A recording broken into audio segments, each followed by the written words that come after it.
Today we're going to be learning Megillah Daf Kaf. It's the daf for Shabbat. We're going to start at the top of the daf, but to do that, we have to go and do a little bit of review. So we started yesterday with this Mishnah that said, everyone can read the Megillah other than Cheresh, Shoteh, Katan. We're going to focus right now on a deaf person. So a deaf person can't read the Megillah. Now we wanted to know who's the Tana who says this, to which they said it's Rabbi Yossi, because we have a Mishnah that says, why can't a deaf person read the Megillah? Because they have to hear what they say. That was Rabbi Yossi's opinion. Rabbi Yehuda was the Tana who disagreed, who said, no, you don't have to. And that was about Kriyat Shema.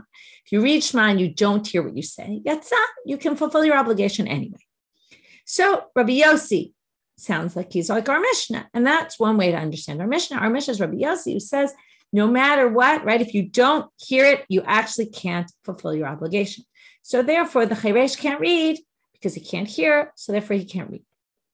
Then we said, but why do you assume that it's Rabbi Yossi? Maybe it's Rabbi Yehuda. And Rabbi Yehuda says, if you didn't hear, you can fulfill your obligation. What he meant was, well, ideally, you're supposed to be able to hear. And that means ideally, the Cheresh can't read the Megillah for other people and, be motzi himself and other people. But in the end, if he does, it's okay.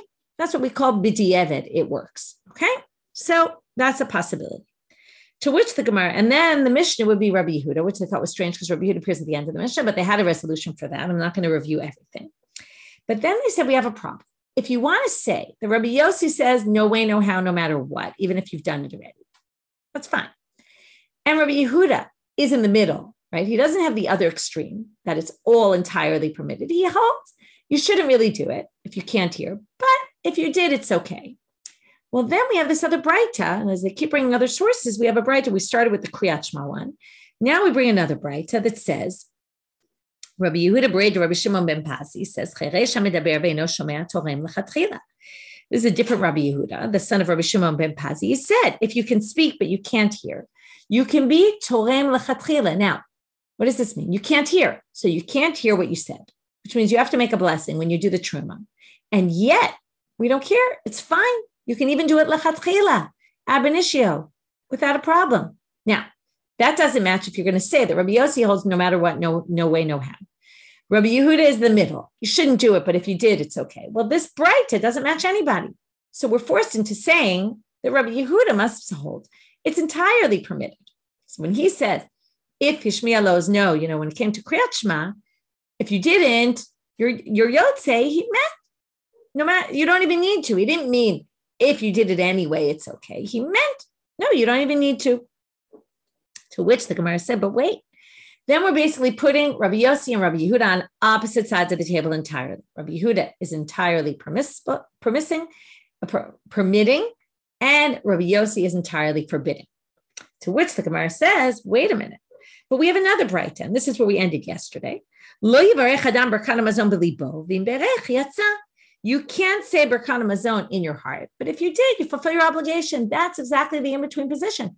Well, now it doesn't match Rabbi Yehuda and it doesn't match Rabbi Yossi, so we're stuck. So that's where we're going to start today. Gemara is going to answer this question. La'olam Rabbi Yehuda va'afilu lechatchila. Filo kasha, you could say that Rabbi Yehuda really is on the opposite extreme of Rabbi Yossi. What about this Braita about Berkana Mazon, which the grace after meals, which puts him in this middle position? V'lo kasha hadidei hadirabe. This Rabbi Yehuda appears twice saying two different things.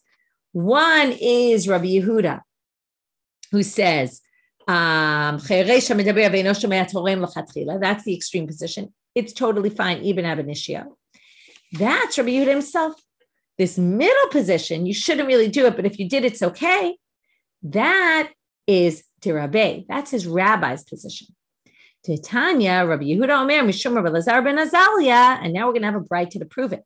That it's not Rabbi Yehuda himself, it's Rabbi Yehuda who quotes his rabbi, Rabbi Lazar ben Azalya, as it appears in this Braita. The Braita says, HaKoreh Shema, Tzarich Sheyashmiya Lo Ozno, Shneimar, Shema Yisrael Hashem Elokeinu Hashem Echad. When you read Shema, you have to hear it. As it says, Shema Yisrael Hashem Elokeinu Hashem Echad, that means, Shashma Lo Oznecha Ma She'ata Motzei Mipicha. Make sure that you hear whatever it is you're saying. So that means that ideally you need to hear. in the end, even though it doesn't say this in the Braita, we assume that Rabbi Lazar ben Azariah says, though, in the end, if you didn't do it, it's okay. So again, we're going to say now. So we finally found someone who's this third position. We have Rabbi Yehuda at one extreme. We have Rabbi Yossi at the other extreme. And the middle position is Rabbi Yehuda in the name of Rabbi Lazar ben Azariah. And then we've resolved everything. Rabbi Meir, this is just a continuation of that Braita that we quoted. This is what I commanded you today to put on your heart. He specifically focuses on your heart. What does that mean? This is all dependent on intent. It doesn't matter what you hear, whether you hear what you're saying or not. What's important? What you're thinking, what's in your heart. That's all that matters. So according to Rabbi Meir, you don't need to, even ab initio, you don't need to hear what you're saying.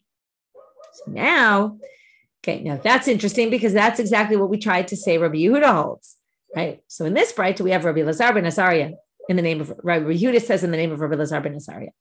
We're assuming that Rabbi Yehuda has the extremely lenient position himself, though, which actually matches Rabbi Meir, to which the Gemara says, if already you're here, maybe you could actually go back and say, why were we pushed into a corner to say that Rabbi Yehuda holds the extreme permitting position? That's because we had no one else to attribute this Braita to, the Braita that said, Rabbi Yehuda Brid, Rabbi Shimon ben Pazi says, you can give truma, ab initio, even though you have to make a bracha and you can't hear anything. It doesn't matter, right? And it's fine. That we said must be Rabbi Yehuda, in which case what we came up with were Rabbi Yehuda in the name of Rabbi Lazar ben Azariah must be him quoting his rabbi, but he doesn't hold that way. And that was all because we had no one else to attribute it to. All we knew at that point was Rabbi Yossi and Rabbi Yehuda. Now we have Rabbi Meir's position, who has clearly the extremely lenient opinion, because he says it's all about what's in your heart. It's not about what you hear or say. So therefore, they say, since we already say this, maybe Rabbi Yehuda holds like his rabbi. V'hadatani Rabbi Yehuda Bered Rabbi Shimon ben Pazi, Rabbi Meir he. And when we say this Braita of Rabbi Shimon ben Pazi about you can give the truma ab initio, that's like Rabbi Meir. Okay, so now, this is the end of this sugya. We don't really go back and say, so who does the Mishnah go according to? So basically what we're ending up with is a number of different options. Okay, so for this I put on the sheet, you can see today's sheet, has a chart about it. So again, we have to deal with who's the author of the Mishnah. Then we have to deal with that's the extreme lenient position, who that is. And and that's the middle position. And who's that? So one way of reading it is that the Mishnah is Rabbi Yossi. And basically, Cheresh can't be motzi anyone, even b'diavad, even if he did already read it, or it's Rabbi Yehuda in the name of his rabbi, right? That was option number one before we did this hashtati lahachi. Now that we got here, we can switch Rabbi Meir with Rabbi Yehuda. So according to the first way of reading it, we could say it's either Rabbi Yossi, and it means no matter what, you can't, or maybe the Mishnah, which is excluding the cheresh, the deaf person, is only ab initio, ideally. But if he already did it, maybe it would work, and that would be Rabbi Yehuda in the name of Rabbi Lazar ben Azariah. The cheresh medaber ve'eno shomea Torah lechatchila would then be Rabbi Yehuda himself. And the middle position in lo yivarech adam b'rakat hamazon b'libo, don't say it in your heart, but if you did, your yotzei, that would be Rabbi Yehuda in the name of his rabbi. The second option is to say that Rabbi Yehuda, again, the Mishnah is either Rabbi Yossi or Rabbi Yehuda himself maybe is the Mishnah, or Rabbi Yehuda in the name of his rabbi. They're both one and the same. And again, it's a question whether the Mishnah is lechatchila and even b'diavad it doesn't work, or only it doesn't work lechatchila, but b'diavad it would work if it's already done, and then that would be Rabbi Yehuda or Rabbi Yehuda and his rabbi. The cheresh hamidaber ve'eno shomea Torah lechatchila, even lechatchila you can do it. That would be, the deaf person would be able to give truma and make the bracha, even though he can't hear anything. That would be Rabbi Meir's position. And the final one, which showed the in-between position of Birkat Hamazon, don't do it, don't say it only in your heart, but if you did, it's okay. That would be Rabbi Yehuda and Rabbi Yehuda in the name of his rabbi. So those are two different possibilities. And even within those two possibilities, we still have the Mishnah itself could split into two options. Either it's Rabbi Yossi and even b'diavad not, or it could be Rabbi Yehuda or Rabbi Yehuda in the name of his rabbi and that middle position. Okay. Going back now to the last line of the Mishnah, Rabbi Yehuda machshir b'katan. He allows it with a katan. Ditanya, as it says in a bright Amar Rabbi Yehuda, katan ayiti ukriti alamala mi Rabbi Tarfon uskenim belod. I was young and I read it in front of Rabbi Tarfon and this kenim im lod. Okay, he basically says, When I was young, I read the Megillah in front of everyone. And there's your proof that I'm right. To which they say to him, what are you talking about? Now, you might be a gadol right now, but when you did it then, you were a katan. We don't take testimony of a katan, of a minor. You were a minor when you did it, so we don't accept testimony you testify. Maybe you don't remember correctly, right? Or maybe the way you thought about it was different because you were a katan. You didn't really understand properly. Maybe they were just listening to you read, but nobody was really fulfilling their obligation. So they won't take his proof. Now we bring another braita with someone else who tries to prove it. Tanya Amar Rebbe. Rebbe is Rabbi Yehuda Hanasi. That's different from the regular Rabbi Yehuda in the Mishnah is Rabbi Yehuda Rabbi Eli, who is from the generation before. So Rebbe says, Katana yiti uchriti alamala mi Rabbi Yehuda. I was a katan and I read it in front of Rabbi Yehuda. So he says, look, there you have it. Now, obviously we're going to have the same problem with this as we had with the first case. But instead of saying that, the Gemara brings a different, the braita brings a different claim. Amrulo, the rabbi said to him, you're trying to prove this is a halacha, but you're in front of Rabbi Yehuda. He's the one who permits it. Of course he let you do this, but nobody else allows this. To which the Gemara questions, why didn't they say to him, that you were a minor and we can't take your testimony? So the answer, they said really two things. In other words, they said this was their added question against him. Firstly, you were a minor. And then this was their added question on him. You can't bring proof from the one who permits. New Mishnah. We're now going to get to all sorts of things that are mitzvot or during the day. And the question is, from what time can you start doing the mitzvah? You can't read the Megillah. Velo malin, you can't do a brit milah. Velo tovlin, you can't go in a mikvah. We haven't gotten to the end of the sentence. You can't do. Velo mazin, you don't sprinkle the para aduma waters, the red heifer waters, to purify people. V'chein shomeret yom keneged yom lo titbol, and a woman who's a zavak tana, who sees blood for 1 or 2 days and it waits till the next morning to see if she still bleeds, she goes to the mikveh the following morning, waits till the end of the day. At sunset, she becomes pure, but she goes to the mikveh already in the morning. All these people, they don't do it. Now we're back to the beginning of the sentence. You can't do all these things until the sun rises. We start from sunrise. That's when the mitzvah starts. But if they did it from the time of Amud HaShachar, when it's already starting to get light, which is much earlier, I believe it's 72 minutes before, then already it's permitted. Okay, so in other words, ideally do it from sunrise, but if you did it from when it starts to get light out, that's okay. So now the Gemara wants to know, where do we learn these mitzvot from, that they have to be done during the day? So minalanda amar kra hayamim ha'elu niskarim v'nasim. These days are remembered and done. Now niskarim, if you remember, we always say that's a reference to the reading of the Megillah, and it says yamim. So there you see, daytime. This is, by the way, the Ran's proof that historically it was really first instituted only during the day, and only over time they instituted it to be read also at night. By Yomi im balayla lo, wait a minute, but this seems to imply you only need to do it during the day and not at night. This is really almost a little bit against the Ran, like it's saying, but wait. Maybe this contradicts what Rabbi Yeshua ben Levi says. Because what did he say? He says you have to read it at night and then again during the day. So you don't see that from here. Here it sounds like only during the day. And the whole Mishnah also seemed to be referring to only during the day. So what do they say? When the Mishnah was referring to the daytime, what they meant is the mitzvah of reading the Megillah during the day can only be done from sunrise. Obviously, the mitzvah for reading the Megillah at night will be done at night. Okay, so it doesn't really raise a question, even though theoretically it should have been discussed about the nighttime. Anyway, no, not really, actually. This is really just focusing on the day. Below Mali, okay, you can't do a Brit Milah until the sun rises. Why is that? It says on the 8th day, specifically day.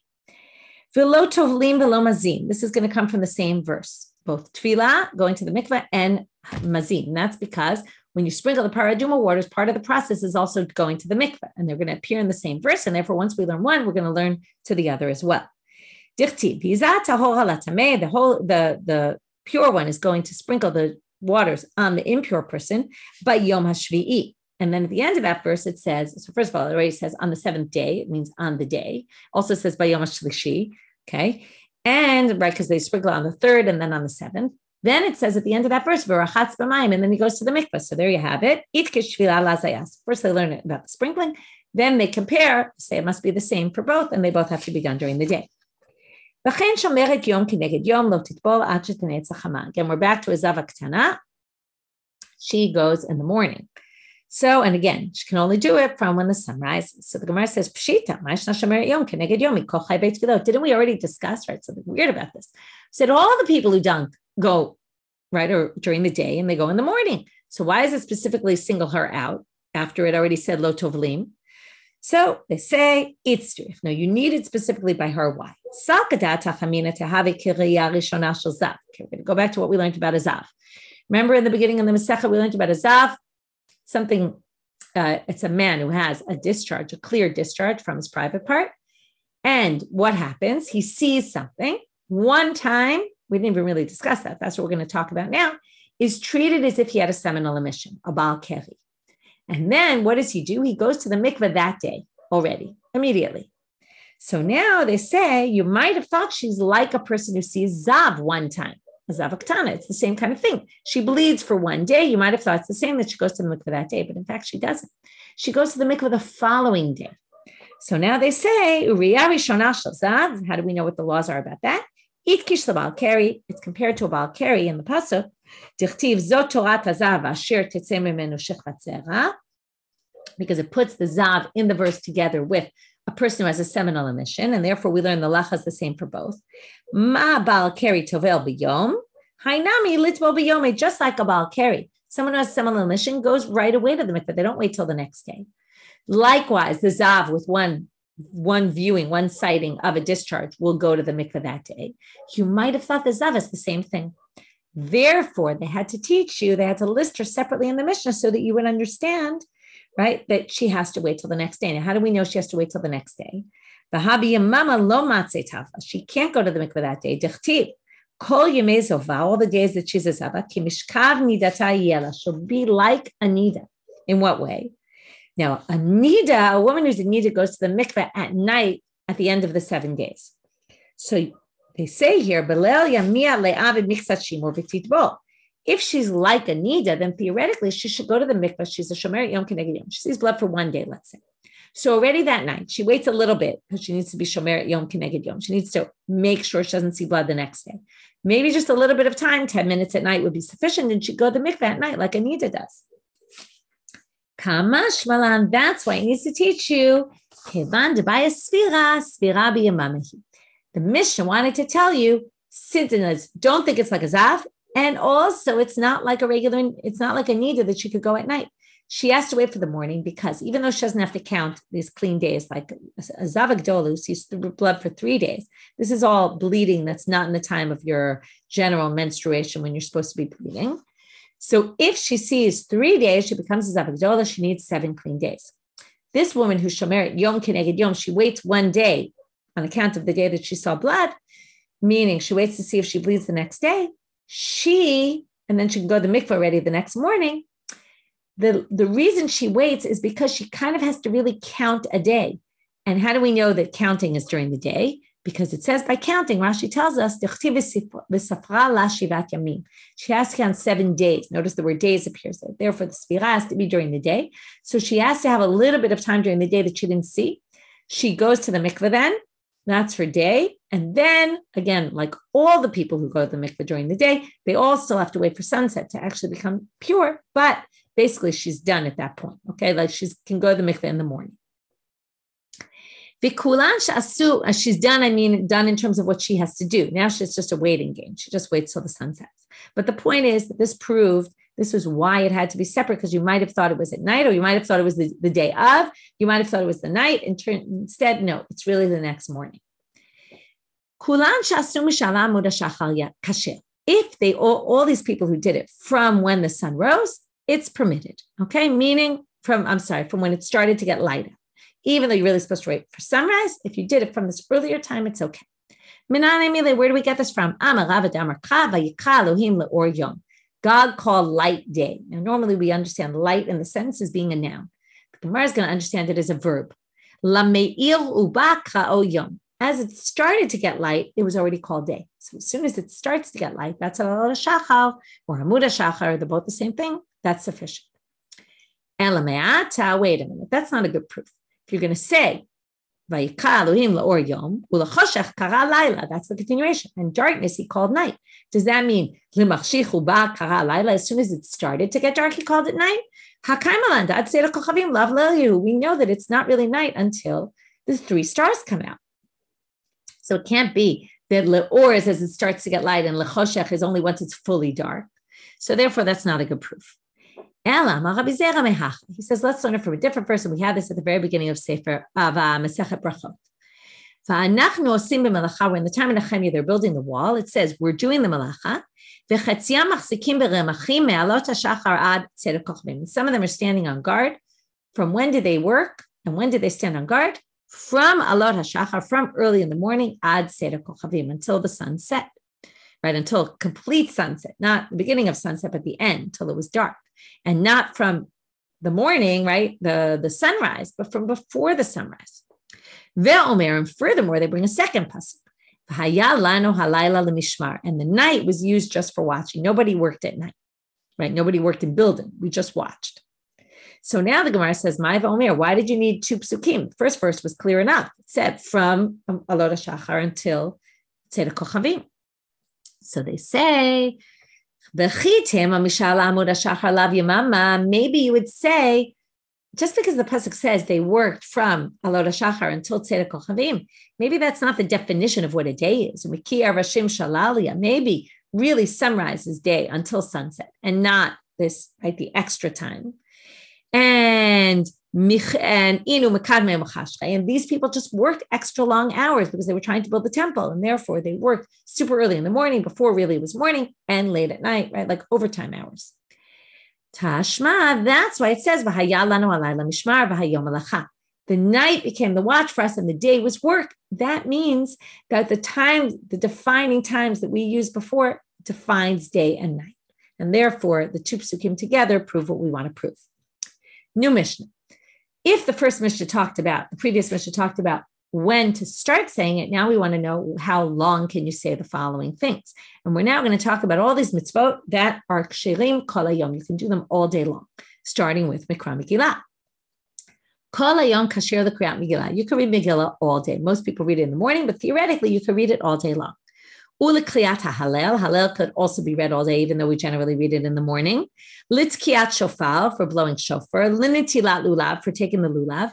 Litfilat Musafim, for the musaf prayer, right? These are all things, generally we do them early. That's just so that we don't forget. And Zrizim Makdim and the mitzvot, it's always good to do things early. But theoretically, you could do them all day. Ula Musafin, also the musaf sacrifices in the temple could be done all day. Ula Vidoy HaParim, the confession that they would make on the par. This is when they have the Sanhedrin or the Kohen teaches the wrong halacha and all the people follow him, his mistake. They bring a par Helim Davar Shel Tzibor or a par Kohen HaMashiach, and they do a confession on it. The confession can be done all day. Levidoy Maaser, this is at the end of the 4th year and the 7th year of the Shemitah cycle. You're supposed to do a declaration that you've gotten rid of all the Maaser in your house. You've taken care of all your Maaser responsibilities. That is a confession also. Ula Vidoy Yom Kippurim, and the Vidoy on the Yom Kippurim sacrifices that the Kohen Gadol does. All these can be done all day. L'smicha, l'shchita, l'tnufa, l'hagasha, l'kmitza, l'aktara. Okay, these are all things in sacrifices. Smicha is putting your hands on the animal. You're putting your weight on the animal. Shchita is slaughtering the animal. Tnufa is waving. There's different parts of sacrifices or different types of sacrifices, mincha offerings, some meal offerings, sometimes regular sacrifices where things have to be waved. Lahagasha. Hagasha is when you take the dough for the meal offering and you bring it closer to the altar. That's called hagasha, presenting it to the altar. Then kmitza. Then you put in, we talked about this when Haman went to Mordechai to put him on the horse. He found the rabbis Mordechai was teaching them about kmitza, which is when you put your 3 middle fingers, the Kohen would take from the dough, and then he would basically use his side fingers to get rid of all the extra, and then that would be the part that was burnt on the altar. So the kmitza and the haktara and the burning, that can be done all day. Lemilika ulekabala ulehasaya. Malika is the type of slaughtering. The way they slaughtered the birds in the temple was not the same as the way they slaughtered them outside the temple. In the temple, there was a special way the Kohanim would take his finger, his thumb, and put it behind the neck of the bird, and that's how they would slaughter the birds. Kabbalah is accepting the blood once they do the slaughtering. Hazaya is sprinkling the blood on the altar. Ula hashkayat sotat, the sota needs to drink the sota waters. That's done all day. La rifat ha'eglah, this is if there's a dead body found not in a city and we don't know who killed the person. So we measure to the closest city, and then the zkenim, the elders of that city, come out near the water and they break the back of a neck of an eglah. And that's to say, right, we're atoning for whoever did this. L'taharat hamitzorah, that's the process we also talked about at the beginning of the Masechet about purifying a mitzorah from someone becomes a mitzorah muchlat. There's a process you go through with birds and shaving hair, etc., and sacrifices. Okay, so all those can be done all day. These are things that can be done at night. They don't necessarily have to be done at night, but they can be done at night. Cutting the omer, which generally they did on Tet Zion at night, right after the first day of Yantif of Pesach, preparing for the mincha offering the next day. And Evarin, the chalavim, these are the parts of the animal. They're supposed to be burnt. They're left to burn on the altar. They would do them during the day, but they could also do them at night, theoretically, even though really nothing else in the temple, almost nothing is done at night. This could be done at night. So these things could be done all night long, not just the beginning of the night. You could actually do them all night long. Zaklal, this is the rule. And tomorrow we'll get to why do they add this line? What does it add? Anything that you're supposed to do during the day can be done all day. And anything you're supposed to do at night, or you can do at night, can be done all night long. You already knew that from the previous part, so it's not clear why they add that. Min nalan. So the Gemara starts off, they want to go one by one. How do we know that all these things can be done all day? Tamar, yamim ha'elu nizkarim v'nasim. Again, they're called days. Zechira is about the Megillah, so there you have it. Megillah can be read all day. L'kriyat ha'halel, we saw this actually before when we were trying to prove the order of Halel has to be done in order. Two of these are the two proofs here are two of the proofs that we brought there. We have four over there. Because it says from sunrise to sunset, and the first Mizmor of Tehillim, and that we use in Hallel. And Rabbi Yossi Omer, or maybe it's someone else who says that this is the day that God made. Nagilav and Chabo is supposed to be rejoicing on this day. That's also what we say in Hallel. And there you have it. It's the day. You're supposed to take the lulav on the first day. It says Bayom. It will be a day of truah, blowing the shofar. Okay, this is in Sefer Vayikra. It says, right? These are what we're supposed to do on our holidays. Then it says, to bring sacrifices. So these are the extra holiday sacrifices. And then it says, blah, blah, blah, dvar yom b'yomo. Each of the days. Okay, each one has its own special thing that you bring on that day. Notice it says day, so because of that, they're done during the day. L'tfilat musafim, well, that's obvious. Tfilat musaf was instituted in place of the korbanot. So if the sacrifices can be brought all day, obviously, right? Ki musafim shavua Rabbanan. The rabbis made them just like the musaf offerings. Levidoi parim. Okay, here we're going to yalef kapara miyom kippurim. By the parim, there's this confession you do because they need atonement. And atonement comes up in Yom Kippur, and then from there we'll learn that Yom Kippur needs to be done during the day. From there we'll learn back. From there we'll backtrack to learn to the parim of the Kohen Mashiach and the Parhelim Davar Shel Tzibur. So Titania Kabei Yom Kippurim b'chiper ba'ado ba'ad beito. It says, and he will atone for himself and for his family. Now, what does it mean? Does it mean by the blood of the sacrifices? Usually that's the atonement. Well, the Breita says, they're talking about the confession. So because that's talking about confession, and the confession is done during the day, this day will be a day of atonement for you. So there you have. Atonement, we already said, is confession. We're going to learn from there. That has to be during the day because it says Bayom. And from there, we're going to go and learn to the Parlim Davar Shel Tzibur and the Par Kohen Mashiach, which they bring if they taught something incorrectly and the people followed. Then for all those, we're going to say it must be also there. It says Kapara. So it must be the Vidoy are the same. And then it's all learned out from the day of Yom Kippurim. Uli Vidoy Ma'aser. Dertiv. The pasuk there says, you're supposed to say this text. Right? I got rid of all the maser from my house. And it also says there, this day God is commanding you. So because it says this day, it must be during the day. This we learn a lot of things from this connection between smicha and shchita in the pasuk. They're quoting you just part of the pasuk. It actually says, it's not that they're right next to each other in the verse, but it is in the same verse. It says, v'samach et yado al rosh korbano. He's supposed to put his hands on the head of the korban. V'shachat oto lifnei ol moed. And then he slaughters it before all moed. So you see, smicha comes in the same verse as shchita. K'tiv ba b'shchita b'yom simchachem. By shchita, it says on the day that you, zevach is a slaughter, the day that you slaughter. So b'yom, by slaughtering, therefore slaughtering has to be done during the day. Then you compare to smicha. Smicha also must have to be done during the day. Ulitnufa. When it comes to the waving, one of the places it talks about waving, on the day when you wave the omer sacrifice, the omer, right? So you wave it. It's actually the mincha offering you wave. Therefore, you see it's during the day. Ula hagasha, bring it closer to the altar. Well, this, once you have hanafa, the waving, we'll also learn hagasha because it's juxtaposed in the verse. This is by a woman who's a sota, has to bring a mincha offering. It's called the minchat sota. The Kohen takes from the woman et minchat haknaot vehenif veikriv. It's called the minchat knaot also because it's from jealousy. If the husband was jealous, l'kaneh is to be jealous. Vehenif veikriv. Henif is to wave. That's what we saw before. Hikriv is to bring it close to the altar. So there you have hagasha is right next to hanafa. Hanafa is during the day. Also hagasha is during the day. These are all parts of sacrifices. Dichtiv, the last verse of Vayikra Zayin, Parak Zayin, at the end of the list of all the sacrifices, it's a general pasuk which says B'yom tzavotot b'nei Israel. So you see the word Bayom, and then it says you have to read the rest of it. That's important. It says lahakriv et korbanehem, et korbanehem, to sacrifice bring their sacrifices. So what do you see here? This is all the actions relating to sacrifices have to be done during the day because it says on the day that God commanded.